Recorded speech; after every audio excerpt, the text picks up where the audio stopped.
Hi friends, this is Caitlin. Today I'm going to be making a die cut bridal shower card, but honestly this card could be used for a wedding, a birthday, really any kind of celebration that you want the person to kind of have those very feminine, frilly, girly vibes. So I am starting out with the Cherry Blossoms Honey Cuts from Honeybee Stamps, and you can see I have already used this before. I'm bringing in two of these stems from the Spring Greenery set as well. These ones I just kept loose, but that Cherry Blossom set, because there's so many pieces, I have kind of taped them all together so that I can just use them as one piece, but I will show you more on how that works shortly. So I grabbed out my two other stems just to keep everything together. And then I also have the Big Time Kindness stamp and die set. We're going to be using the Oh Happy Day from that with the coordinating dies.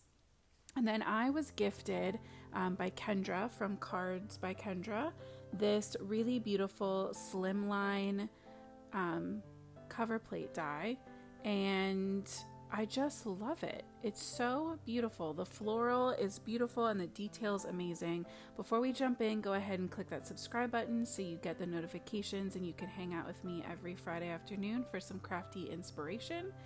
But I am going to start out with doing this that die cut panel and prepping my card base. So I cut one of my pieces to be 7 inches by 8.5. That I'm going to score down the middle at 3.5 to be my card base. And then this panel I just trimmed a little bit bigger than, I think it's about 4 inches maybe, by 8.5 all the way across. And I'm going to be doing just a tone on tone background to add some fun texture, but to still kind of let the floral images, die cuts from Honeybee Stamps stand out and be the star. This will just give a really nice supporting background for everything else to go on top of. So I cut that out of the same white cardstock so that everything would match really beautifully. Now I'm scoring my card base at that 3.5 inch mark. I'm going to get that folded over and reinforce that score line. And then I'm going to glue my die cut panel on with just liquid glue. I've seen a lot of people add like full double-sided sticky tape basically to the backs of these and die cut it all as one, so you basically are making yourself a giant sticker. I have never tried that. It's something that I would want to try eventually, but for now the liquid glue worked pretty good for me. I did have a little bit of glue kind of on my fingertips that it made a little, like a couple tiny marks, but just with using an adhesive eraser I was able to get that off no problem. So this is what I mean when I say that I use those cherry blossom dies as one solid piece. By having them all taped together, it's so easy to run this whole thing through your die cutting machine, pop any of your pieces back in if they've come out. That's what I'm doing now. I'm just popping them in from behind. I'm going to, or I should say from the back of the panel, I'm going to add washi tape to this back section to keep everything in place so that I can do all of my ink blending easier. Just because these are such small pieces, I find that it's a lot easier to ink blend them if they're still in their kind of carrier paper. And now I can remove all of my dies, just slowly peeling up each section and using my pokey tool to poke through the hole in the die. And I can just add in a few of those little pieces that kind of go astray. But in the overall scheme, it's much quicker to do it this way, having everything taped together. And now when I go to do my next panel, it's already ready to go. I just line it up on the paper, repeat the process. So I also cut out 3 of these branches. I did 2 of the shorter one and just 1 of that longer branch. And once I had all of my pieces die cut, it was time to start ink blending. So at first I went in with the Kitch Flamingo ink on this tiny detail brush from Simon Says Stamp. I love this brush so much. And I am adding a soft layer of pink, kind of focusing on the center area of my die cut and kind of blending outward for all of the floral petals. And on the main branch, those are all pretty much going to be covered up. So that layer you really don't have to be very careful about. And once I saw how my color was going, at first I had intended on only using the Kitch Flamingo, but I decided I really wanted to emphasize the color and add a brighter pop since my background was that white tone on tone. So I ended up bringing in the picked raspberry on this other tiny brush, and this is what really brought it all together for me. So by just really enhancing the color on the center sections of these and kind of letting it fade out into that Kitch Flamingo, it turned out so cute. I just love this pop of color. And with something like this, you don't have to be super concerned about being really neat and tidy. It's okay for the ink blending to have a little bit of splotchiness, a little bit of areas where it's stronger and softer. I think that really adds to that overall feel and almost kind of gives it a shabby chic feeling about it that I really love, and I think lends itself so well for something like a bridal shower card or a bridal card.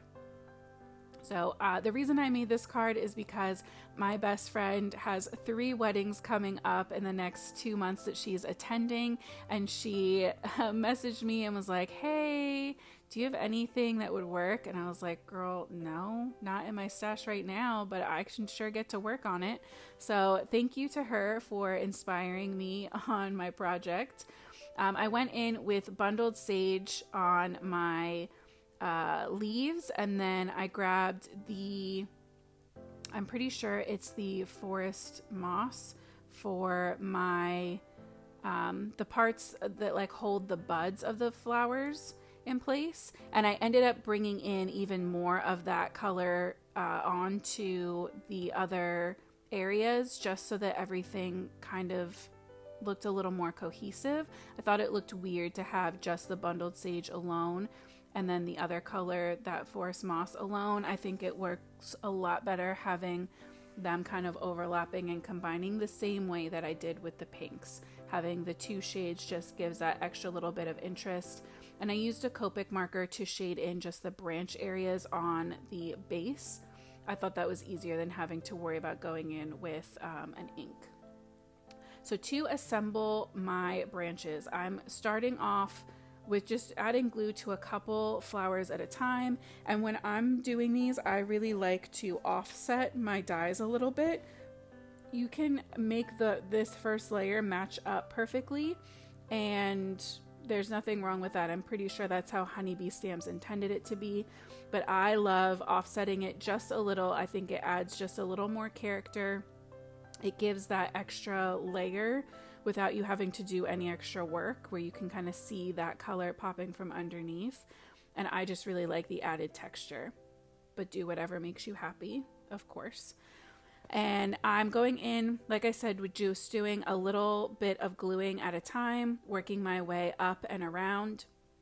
I am pretty sure that there is an extra die in this set.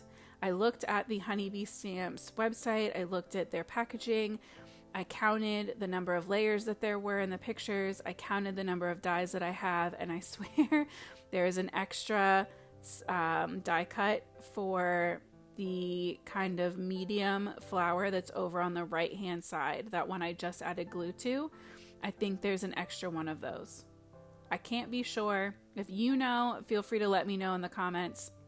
The first time I used this, it definitely threw me off. This time I was prepared for it, so it did not bother me at all. And I think it still turned out beautiful. I'd rather have an extra die than not enough. But the first time it did get a little frustrating trying to figure out, like kicking myself that I had missed something, and then come to find out I'm pretty sure that I didn't, that I did everything okay. So you can see I left that one die cut still in my paper.